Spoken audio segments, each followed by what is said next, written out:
Good afternoon, Ravens flock. It is Mills RX here, your friendly announcer, and we're going to go ahead and get into the Week 12 flock checkup. Now, I know it's been a while.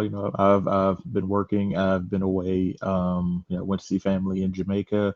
I've picked up triple shifts at the urgent care that I work at because of the rise in RSV cases, our flu cases, and also of COVID cases where I'm at. So apologies if I haven't done a flock checkup in a while, but we're back and we're going to get ready for this week 12 matchup against the Jacksonville Jaguars. We're going to be flying south for the winter. So let's go ahead and see how we match up with them, at least injury wise, in week 12. Okay, I'm going to start with the Ravens injury report. This is the official one. As you can see, right off the bat, Jalen Armour Davis is going to miss another week. Um, that hip flexor injury really is doing him in, and he hasn't been playing much. So hopefully we can get him back on the field because we really need more depth in the secondary, and especially with some of the injuries to Kyle Hamilton. So we would good to have him out there. But yeah, that hip flexor problem is just really holding him out. Now, a surprise was Devin Duvernay. Now, he had practiced Wednesday and Thursday, but he showed up limited today, and now he's questionable with a hamstring injury. Now, this is a hamstring strain. We do not know the severity of it, but um, hopefully he'll go. But you never want to see an injury this late in the week, especially on a Friday. So we'll monitor that situation. But yep, Devin Duvernay just came on here today with a hamstring strain, limited. We'll see how that goes. Gus Edwards is definitely trending in the right way.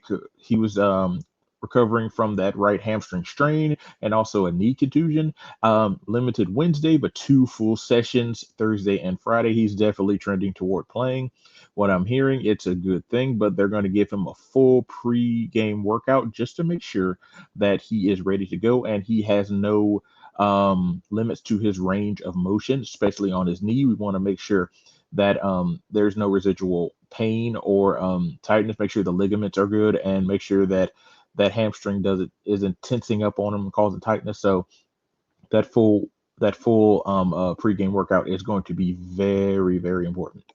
Now, we saw Kyle Hamilton. He suffered a left knee injury during last game, and he was gripping the back of his knee. Now, he suffered what's known as a posterior left knee contusion. That's basically they're just saying he had a hit to the back of his left knee. It's causing some problems. He hadn't practiced all week. I had expected him just to be out like Jalen Armour Davis, but they have him as questionable. Maybe they think he can go. Expect him to be a game time decision, but I wouldn't risk it. I would just sit him out this week. But we'll see how that goes. Another surprise one was Lamar Jackson. He came back up with a hip injury. Now, if you remember last game, I initially thought that his right ankle was looked at, but he was gimpy on the sideline, and it was because of hip injury, and he suffered a hip pointer last game, and it's been, kind of said this is a really nagging injury. It's more painful than it is concerning. So, and even Lamar himself told the media that he said he'll be fine. Hip pointers really they just persist and they're really painful. That's why he didn't practice Wednesday because he had hip pointer. Two full sessions Thursday and Friday. He's been removed from the injury report, and we expect Lamar to start. Now, another surprise injury was rookie tight end Isaiah Likely. He came in with an ankle injury. From what I'm hearing, it is an ankle bruise, a moderate one, and there was some inflammation around there, and that's why he was limited. He too was questionable to play, and we'll just monitor that situation because other than knowing it's an ankle bruise, we have no other information, and you never want to see injuries, especially to two key offensive players like Devin Duvernay and Isaiah Likely this late, especially on a Friday. So that's not good. We'll just monitor that situation. Marcus Peters, he was resting. Jason Pierre-Paul, he rest day. He's fine. He was removed from the injury report.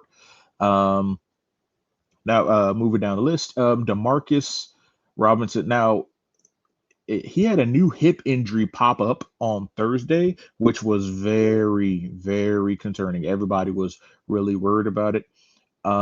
We really didn't have much information about what it was. Now, I was hoping that it was just a mild hip injury because we do not need him to get a hip strain, a hip muscular strain, especially now that late in the week. But he was able to come back with a full practice today. He is listed as questionable, but he is expected to play, from what I understand. It was just another hip pointer like Lamar had, so we'll monitor that situation as well. Ronnie. And because we all know that he had re-injured that twice surgically repaired left ankle. It was luckily it was a grade 2 lateral ankle sprain. I mean, of course, grade 2 is not really good, but still, it was the best case scenario because everybody was wondering, including myself, if he had refractured that left ankle. He had not. So it is good that it's just a lateral ankle sprain. He was in a boot. He didn't practice all week, as you can see. I believe he shed the boot. I'll get more information and relay that to you later. But yeah, he didn't practice all week. He's not surprisingly been ruled out. I expect him to miss 2 to 3 weeks, maybe 4, just to be safe. I wouldn't be surprised if we put him on the IR, but I don't think we'll do that. We'll probably just let him. We'll do a week to week type of thing, but really, I would just hold him out the full 4 weeks just to make sure. And Kevin Zeitler, he didn't practice on Wednesday, and it was undisclosed, but he had an illness, flu-like symptoms. He got some fluids in him. He before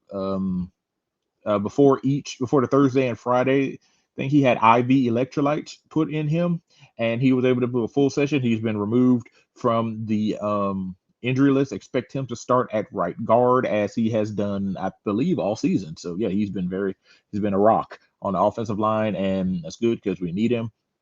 Now, we didn't really make any transactions this week. The only thing we did was we designated safety Marcus Williams, to return to practice, and he has now been in his 21-day practice window. He is still recovering from that dislocated wrist, and he still needs he actually dislocated 2 bones in his wrist. It was a scapholunate fracture, which means that he dislocated the scaphoid and the lunate bone in his wrist, and those are still healing, and you could still see that he's favoring that left arm in practice, and he's moving around, but he's not ready to go. He needs at least a 3-week ramp up period, but we'll wait and see about him. But it's good to have him back because he's a game changer in the secondary whenever he is on the field. So let's go ahead and take a look at the Jacksonville Jaguars injury report. Are they? What? No injuries? Okay, now I'm really jealous.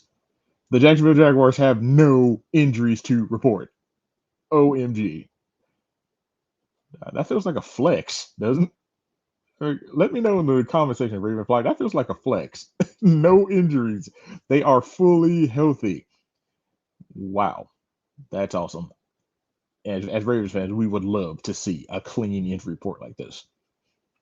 And, well, they didn't really make any moves either. They just designated linebacker Kaylavon Chason to return to practice. They even picked up the running back Darrell Henderson, who was surprisingly released from the Rams. I expected Cam Akers to be released because he had fallen in the doghouse and not a favor. And also they waived offensive guard John Miller. Those were the only transactions they made. So, yeah, wow. More power to you, Jaguars. No injuries, taking care of people. So, yep, that is the injury update, and that is the flock checkup for our matchup against the Jacksonville Jaguars, the fully healthy Jacksonville Jaguars. Still can't get over a clean injury report. Now, so, yeah, once again, it's Mills RX. You can follow me on YouTube at Ravens Medical. That's the name of my YouTube channel, and you can follow me at Game Medicine on Twitter. And if you want some World Cup um, injury updates, I'm posting there as well too. The men, the U.S. men's national team had a scoreless draw with England 0-0, so that's good. Uh, good job, good job, lads. Now just gotta keep it up against the surprisingly resurgent Iranian team who beat Wales. That's interesting. All right. So, once again, thank you so much for tuning in, and I will see you at the next Flock Checkup.